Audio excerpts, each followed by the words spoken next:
औज़ुबिल्लाहि मिनश्शैतानिर्रजीम बिस्मिल्लाहिर्रहमानिर्रहीम। तमाम तारीफ़ें उस परवरदिगार आलम के लिए है जो आलमीन का पालने वाला है। दुरूद व सलाम हो मोहम्मद व आल मोहम्मद अलैहिमुस्सलातु वस्सलाम पर। अज़ीज़ नाज़रीन, अस्सलामु अलैकुम व रहमतुल्लाह। आप सभी का हम इस्तकबाल करते हैं इस प्रोग्राम में, जिसका उन्वान है ओल्ड एज, बुढ़ापा ज़ईफ़ी। हर इंसान जो बच्चा है जवानी के मरहले में कदम रखेगा और फिर जवानी जब गुज़र जाएगी और ज़िंदगी बाकी रही तो वो लामोहला ज़ईफ़ी की तरफ वो ना चाहते हुए भी उस मंजिल पे पहुँचेगा और ज़ईफ़ी से वो दो चार होगा। ज़ईफ़ी एक ऐसी चीज़ है जिसके बारे में ना मैं ज़्यादा तजर्बा रख सकता हूँ, ना उस वक्त के जो हालात होते हैं उस पे हम कुछ बोल सकते हैं, लेकिन उस वक्त की ज़रूरतें, उस वक्त किन चीज़ों की ज़रूरतें जो हैं और ना पूरी हों तो जिसके बिना पे दुश्वारियाँ, प्रॉब्लम, या कभी कभी ऐसा हो जाता है कि जिस बाप ने बच्चे को उंगली पकड़ के चलना सिखाया, जवानी में वही बच्चा बाप के सहारे के लिए लाठी बनने के बजाय उस बच्चे के ज़रिए ही अपने ही घर से दूर कर दिया जाता है। खुदा का शुक्र है इस मामले में कि अभी ये आफ़त व बला हमारे माशरे, हमारे इलाक़े में इतनी ज़्यादा नहीं है कि माँ बाप ख़ुद अपने घर से निकाल दिए जाएं और ओल्ड एज होम तक पहुंचा दिए जाएं। या कभी कभी ऐसा भी होता है 9 महीना पेट में और उसके बाद भी शीर अपना पिला करके जो माएँ अपने बच्चों को परवरिश करती हैं, परवान चढ़ाती हैं, पालती हैं, कभी कभी ऐसा भी होता है कि उन्हीं माँओं को उन्हीं के बेटे अपने से दूर कर देती हैं। जिस तरह से एक चिड़िया अपना घोंसला बनाती है और अगर उस घोंसले को ही वहाँ से हटा दिया जाए मगर वो चिड़िया उसी जहाँ पे मंडराती रहती है। मकसद ये इस प्रोग्राम का पेश करने का ये है कि हम इस्लाम को मानते हैं, ख़ासकर मुसलमान, और जो मुसलमान नहीं भी हैं, इस्लाम का पैगाम तमाम इंसानों के लिए है। लिहाजा कुछ ऐसी बातें जो तमाम लोगों को फ़ायदा पहुँचाए। ओल्ड एज, हिंदू हो, मुसलमान हो, सिख हो, ईसाई हो, दुनिया का किसी मज़हब से ताल्लुक़ रखने वाला अगर इंसान है तो इस मंजिल में आएगा, और आएगा तो शरीयत ने क्या कहा, इस्लाम ने क्या कहा, तजर्बा क्या है, इस एज में जाने के बाद क्या क्या चीज़ें डेवलप्ड हो जाती हैं, क्या क्या ख़राबियाँ आती हैं। लिहाजा इस सिलसिले से हम गुफ्तगू करेंगे ताकि घर खूबसूरत हो जाए, ना कि टूट जाए।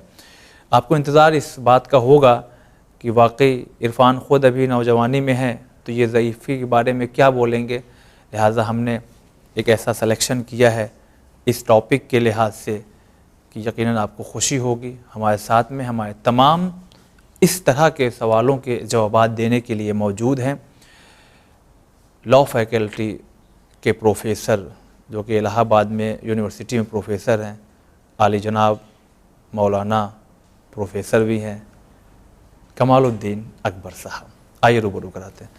अस्सलामु अलैकुम वरहमतुल्लाह। वालेकुम अस्सलाम वरहमतुल्लाहि वबरकातुह। सबसे पहले हम आपका बहुत तहे दिल से शुक्रिया अदा करते हैं कि इस मसरूफ़ियत में और इस उम्र में भी आपने हम लोगों की आवाज़ पे लब्बैक कहा और इस अजीम खिदमत के लिए हाज़िर हो गए। जी, बस ये मैं आपका शुक्रगुज़ार हूँ कि आपके मौका देते हैं कि अपने विफ्स दूसरों तक पहुँचा सकता हूँ, और इसकी वजह से बहुत से लोग मोहब्बत फरमाते हैं। वरना जितना मेरा तजर्बा और नॉलेज है वो मैं तो अपने को इस काबिल नहीं पाता कि ये करूँ, लेकिन ये आपकी मोहब्बत है कि आप बुलाते हैं तो जो मेरे नज़रियात और विफ्स होते हैं वो मैं पेश कर देता हूँ। अल्हम्दुलिल्लाह, हमारे नाज़रीन बहुत पसंद करते हैं आपके नज़रियात को, आपके तजर्बात को। तो आगाज़ यहाँ से करते हैं कि आखिर क्यों वो जज्बा, वो प्यार, वो मोहब्बत जो माँ बाप के दिल में बच्चों के लिए होती है, बच्चों के दिल में माँ बाप की वो मोहब्बत, वो अट्रैक्शन आखिर क्यों नहीं होता? ये असल में कुछ चीज़ें देखिए नफ्सियात और साइकोलॉजी से ताल्लुक़ रखती हैं और ज़रूरत से ताल्लुक़ रखती हैं।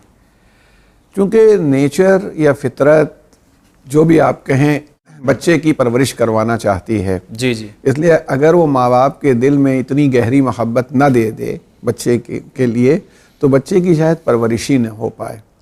ये बात पलट के सही नहीं होती है, क्योंकि माँ बाप को कभी कभी ज़रूरत होती है औलाद की, कभी नहीं होती, और फिर जब ज़रूरत पड़ती है तो वो बिल्कुल आखिरी वक्त में उनको ज़रूरत पड़ती है, बरबिनाए परवरिश नहीं।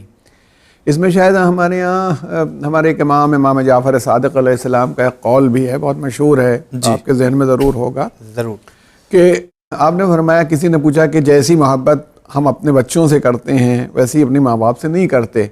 तो आपने उसके एक साइकोलॉजिकल ये जवाब दिया कि भाई तुम लोग जिसकी औलाद हो वो आदम और हव्वा, तुम्हारे जो 4 फादर्स हुए और मदर पेरेंट्स तुम्हारे, तो उनके ना अम्मा थी ना अब्बा, उनको तो अल्लाह ने बनाया, तो माँ बाप की मोहब्बत तो वो जानते ही नहीं थे। अच्छा। उन्हें औलाद की मोहब्बत मालूम थी, तो वो नस्लन बाद नस्लन, जनरेशन आफ्टर जनरेशन तुमने पाई है वो मोहब्बत जो बच्चों को होती है। तो तुमने वहाँ पर तुम्हारे यहाँ एहसास फरीज़ा हो जाता है, यहाँ एहसास मोहब्बत होता है। तो ये है, लेकिन वजह मैं समझता हूँ कि कुदरत भी किसी जज्बे को या किसी मोहब्बत को किसी वजह से देती है, बेवजह नहीं देती है। सही। मैं कहता हूँ माँ बाप बच्चों से मोहब्बत करते हैं, आप गौर फरमाइए, माँ ही है, क्या वो बच्चे की जितनी भी स्टेजेस हैं हर स्टेज पर एक जैसी मोहब्बत करती है? नहीं। जब बच्चा शीरखार होता है, दूध पीता होता है, उस वक्त माँ की मोहब्बत कुछ और होती है। हाँ बेशक। जैसे जैसे बड़ा होने लगता है, 4 साल का 5 साल का हो गया, तो कुछ मोहब्बत में थोड़ी सी कमी आने लगी। पहले अगर वो 10 मिनट के लिए भी वो इधर से उधर हो जाए और ये तो परेशान हो जाती है। फिर ये हुआ कि अगर 2 घंटे भी न आए तो कोई बात नहीं, फिर और बड़ा जवान होता है, सुबह निकला है शाम को आएगा।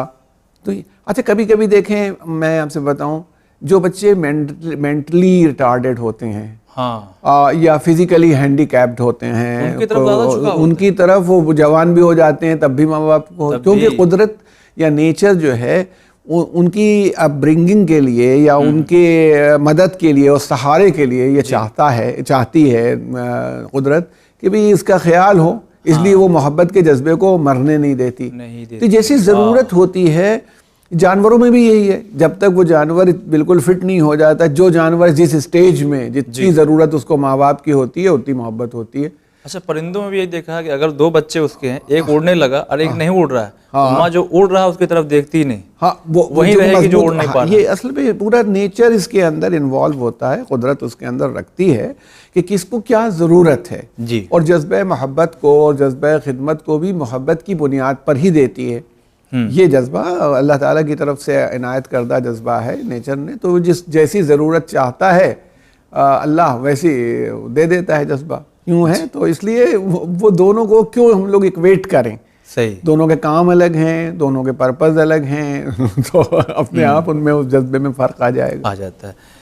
अच्छा, उम्र के गुजरने के साथ साथ जब ज़ईफ़ी आती है जी, तो हम ज़्यादातर बात ख़राबियों पे करेंगे, क्योंकि अच्छाइयाँ बहरहाल हमारे चैनल विन से पेश की जाती हैं, और ख़राबियों की तरफ हम ज़्यादा ध्यान इसलिए देना चाह रहे हैं कि अल्हम्दुलिल्लाह जवान हज़रात भी सुन रहे होंगे, बुज़ुर्ग हज़रात भी सुन रहे होंगे, आखिर वो वजूहात क्या हैं कि जब इंसान ज़ईफ़ी की तरफ जाता है, तो ज़ईफ़ी में वो बातें या वो क्या चीज़ें हैं जो अक्सर नौजवानों को ख़राब लगने लगती हैं, जिसकी बिना पे वो दूरियां हो जाती हैं? देखिए, ये पूरा इसका ताल्लुक जिसे हम लोग कभी कभी जनरेशन गैप कहते हैं, एक जनरेशन गैप जी। अच्छा, वजह ये है कि हर जनरेशन एक ख़ास ज़माने के लिए बनती है, उसके अपने चैलेंजेस होते हैं, उसे में काम करना है। इसीलिए हज़रत अली अलैहिस्सलाम ने एक जगह बात कही है, बहुत तालीम और तरबियत के सिलसिले में, कि अपने बच्चों पर अपनी छाप ना डालो, क्योंकि वो एक ऐसे ज़माने के लिए बनाए गए हैं, उनको क्रिएट किया गया है जो तुम्हारा नहीं है। यानी इसका मतलब हमारा ज़माना और है और उनका ज़माना और है जी। तो इसलिए कि ज़बरदस्ती उनको हम अपने ज़माने की तरफ मोल्ड करना चाहें अपने बच्चों को, के अब मैं आपको एक कॉमन मिसाल देता हूँ। जी। हम लोग जब छोटे थे तो हमको ज़माने में ना कैलकुलेटर थे ना कंप्यूटर थे, अब तो हर फ़ोन में कैलकुलेटर मौजूद होता है। तो हमको सारे पहाड़े याद थे जी। 2 से लेके 20 तक, बल्कि ये कमाल समझा जाता था अच्छे तालिब इल्म का कि उल्टा पहाड़ा याद है कि नहीं है। हाँ। फिर ये अद्धा, एक अद्धे आधा, दो अद्धे एक और तीन अद्धे डेढ़ और चार, पौना, एक पौने पौना, सवैया, ढैया, ये सब पढ़ाया जाता था। आज किसी बच्चे को याद नहीं होता, उसे जरूरत नहीं है, ये काम तो वो एक उंगली की क्लिक से कर देगा। सही। तो इस पर टाइम लगाने से क्या फायदा है? तो इसलिए मैं ये कह रहा हूँ कि इसमें जब जैसा ज़माना होता है उसके एतबार से ज़रूरतें होती हैं, उसके एतबार, अच्छा उसी हिसाब से फितरतें बनती हैं, उसी हिसाब से मिजाज बनते हैं। वो अपने रुख से सोच रहा है? मैं एक मरतबा मैं आपसे अपनी मिसाल दूँ, मैं एटीएम से पैसे निकाल रहा था, उसमें कुछ गड़बड़ हो गई। अच्छा। यानी एटीएम मशीन ख़राब थी, मेरे अकाउंट से 15,000 रुपये कट गए। मैंने बहुत कोशिश की, वो बैंक ऑफ बड़ौदा का एटीएम था, उनको पैसा नहीं देना था, नहीं दिया। मैं आज तक एटीएम से पैसा नहीं निकालता, और अगर निकालना ही पड़ जाता है तो किसी को देता हूँ कि भाई ये मेरा पासवर्ड है, तुम पैसे निकाल दो। मेरे बच्चे जो हैं वो, अब मैं वो अगर मान लीजिए पैसा देना हो मुझे, तो वो आसान रहता है कि फलां साहब को फ़ोन किया कि इतने पैसे मेरे फ़ोन पर डाल दो जी। वो अपना खुद ही अपनी उंगलियों की क्लिक से डाल सकता है और डाल देता है, वो कभी नहीं फ़ोन करेगा। इसका मतलब है हमारा नेचर और है और उनका नेचर और है। जी बिल्कुल। तो ये दोनों नेचर्स में जो फ़र्क है वो ज़माने का फ़र्क है। हमारे जो बुजुर्ग रहे होंगे, हमने उनके ऊपर इम्प्रूवमेंट किया होगा। वो जो अब ये आए, ये हमारे ऊपर इम्प्रूवमेंट है।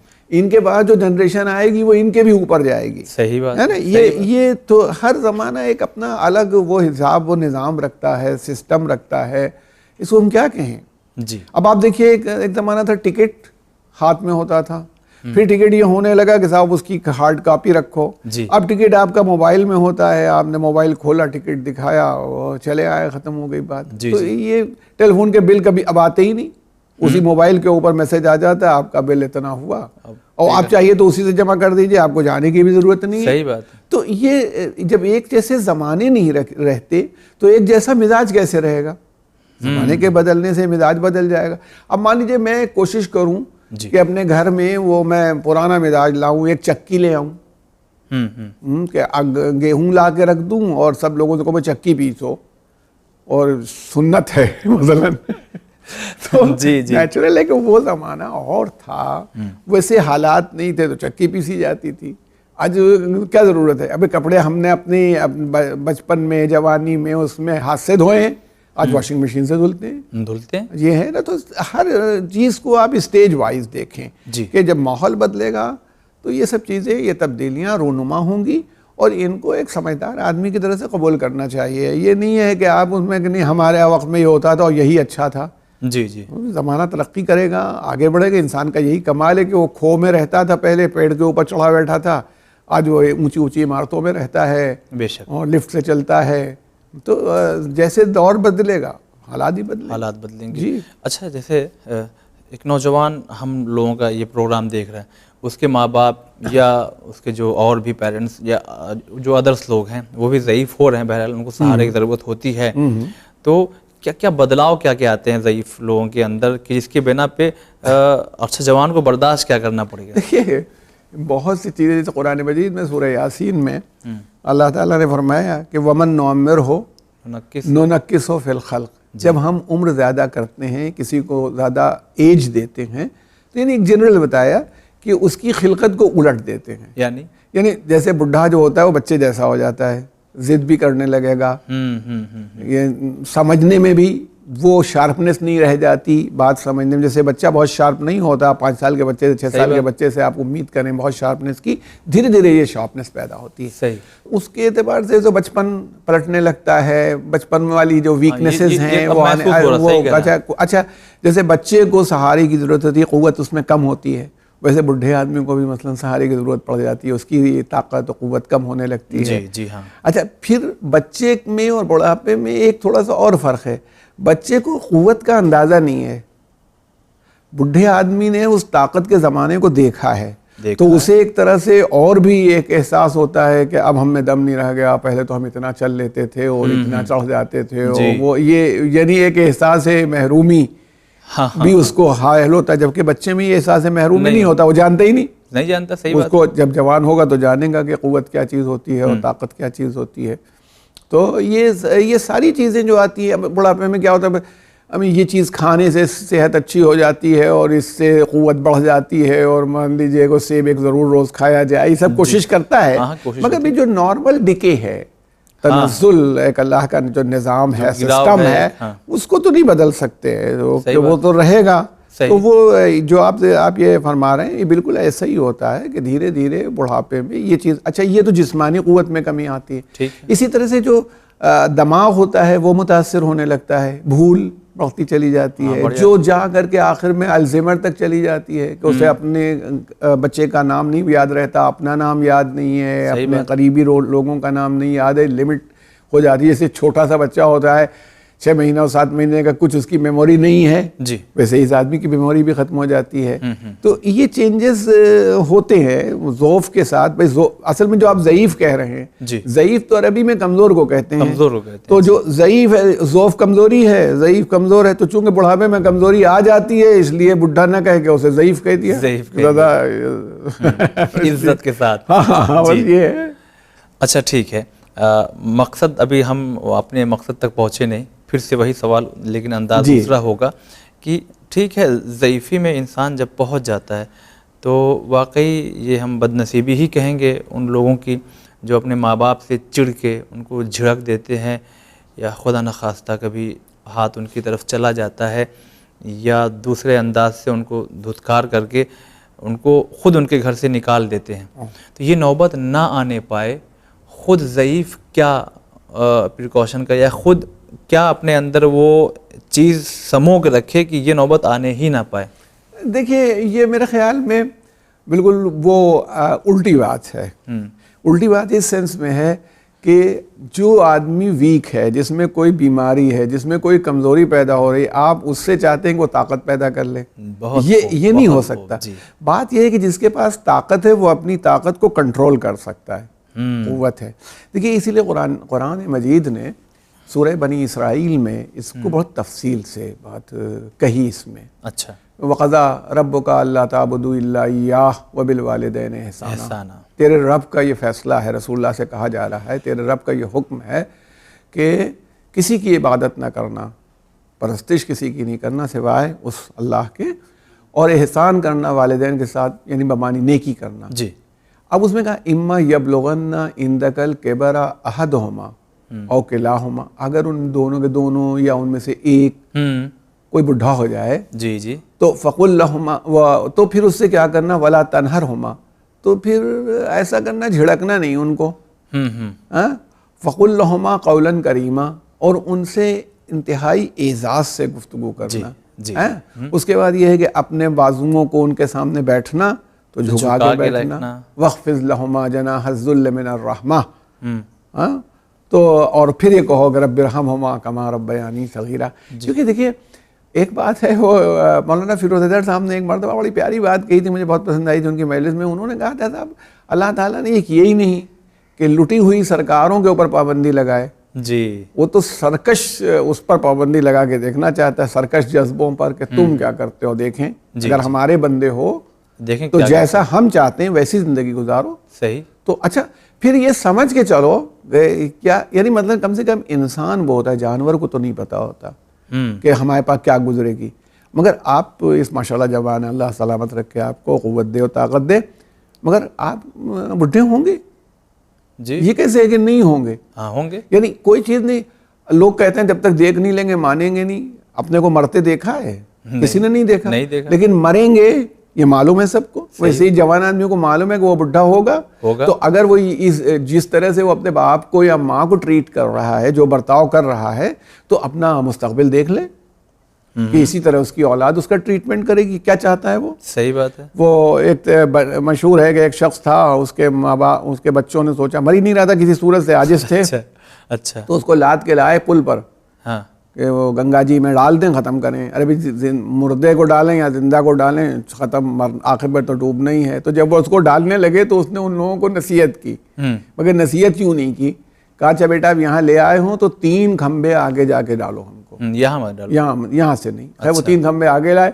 अब उनको ख्याल हुआ, उनसे पूछा कि यहाँ से आप क्यों कह रहे हैं डालने के लिए? कहा, हमने अपने अब्बा को यहीं से फेंका था, तो अब तुम हमको यहाँ से फेंको। तो उन लोगों ने सोचा कि भी यही अशर हमारा होगा, तो उसको वापस लेके आए। जी जी। तो जो आप करेंगे, देखिए ये दुनिया एक निज़ाम में अमल रखती है, जैसा हम दूसरों के साथ कर रहे हैं उसके लिए भी तैयार भी रहें कि हमारे साथ भी दूसरे वैसा ही बर्ताव करेंगे।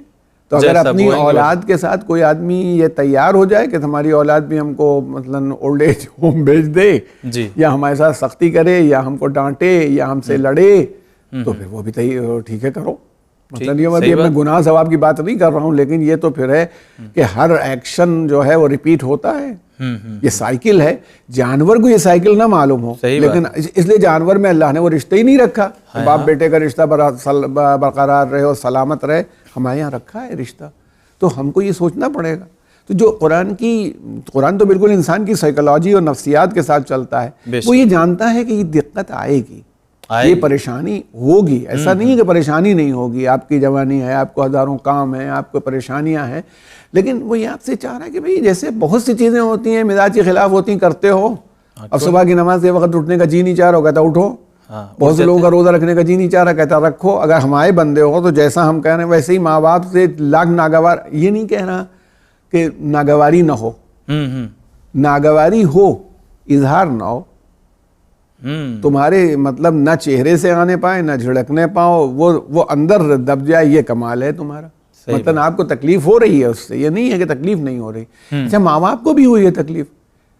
हम रात में रोने लगे, जाग गए, जब छोटे से बच्चे थे माँ ने अपनी नींद खराब की, अब गोद में लिए वो टहल रही है, अभी पेट में दर्द तो नहीं हो रहा, इसको ये तो नहीं हो गया, इसको वो तो नहीं हो गया, तो उसने तो नागवारी नहीं की, उड़ा के फेंक देती। उस वक्त तो कुछ भी कर सकती थी, बाप यही कर देता।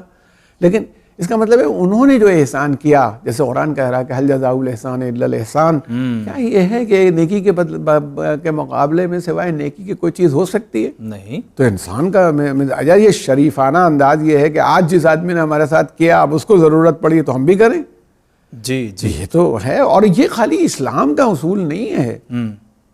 आप हिंदुइज्म में देखिए, उसके अंदर आपको ऐसे लोग मिलेंगे, माँ बाप की कैसी खिदमत की है उन्होंने और क्या मजहब उनसे डिमांड कर रहा है।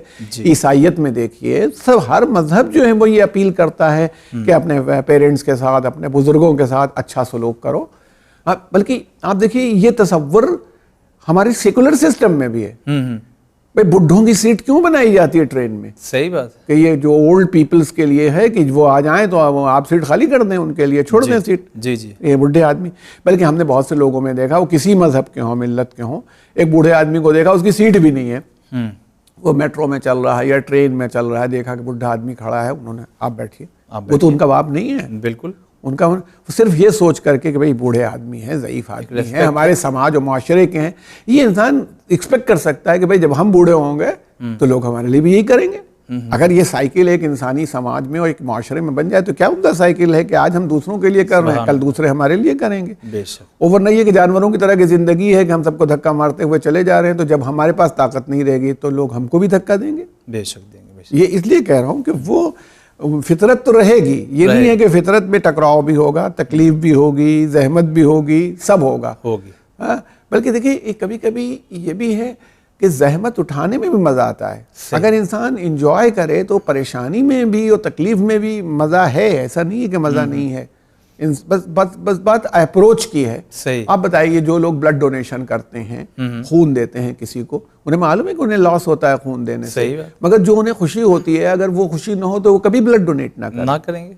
ये इसका मतलब ये है कि जो अच्छी चीज़ें होती हैं उनमें तकलीफ के बाद भी जो मसरत या जो हैप्पीनेस मिलती है वो तकलीफ से ज़्यादा होती है। तो इसलिए पढ़ाई लिखाई कर रहे हैं, रात भर जाग रहे हैं, सुबह उठ के बिल्कुल अर्ली मॉर्निंग जो है भागे जा रहे हैं, एक बज़ाहिर तकलीफ है, मतलब किसी मगर उसके बाद जो आपको बर्दाश्त करना पड़ेगा। हर चीज़ में ये इंसानियत की खिदमत हो, मजहब हो, दीन भी। रोज़ा है, रोज़ा आप रखते हैं, तकलीफ होती है, मगर रोज़ा खोलने के बाद खुशी होती है कि मैंने अपने अल्लाह ने जो मेरे ऊपर जिम्मेदारी डाली थी उसको पूरा किया। अब हमारे यहाँ कुंभ मेले में आइए इलाहाबाद में, वो हमेशा नहान या स्नान जितने रखे गए हैं वो कड़ाके का जाड़ा है। जी हाँ। अब वहां पर नहाने के बाद कपड़े कहाँ आदमी बदलेगा, कितनी देर ठंडक, लेकिन आखिर लोग उसमें खुश होके आते हैं नहाते कि कोई उनको घसीट के ले जाता है। नहीं खुद ब खुद खुद ब खुद आते हैं, नहाते हैं, अपने कपड़े तब्दील करते हैं, लिबास तब्दील करते हैं, जहमत उठाते हैं, परेशानी उठाते हैं। इसका मतलब है उन्हें खुशी होती है। बेशक होती। बात यह है कि अप्रोच क्या है आपकी। अगर सही अप्रोच कायम कर ली जाए किसी चीज़ में भी तो तकलीफ भी मज़ा देने लगती है। सही बात है, एक उसमें भी लुत्फ है।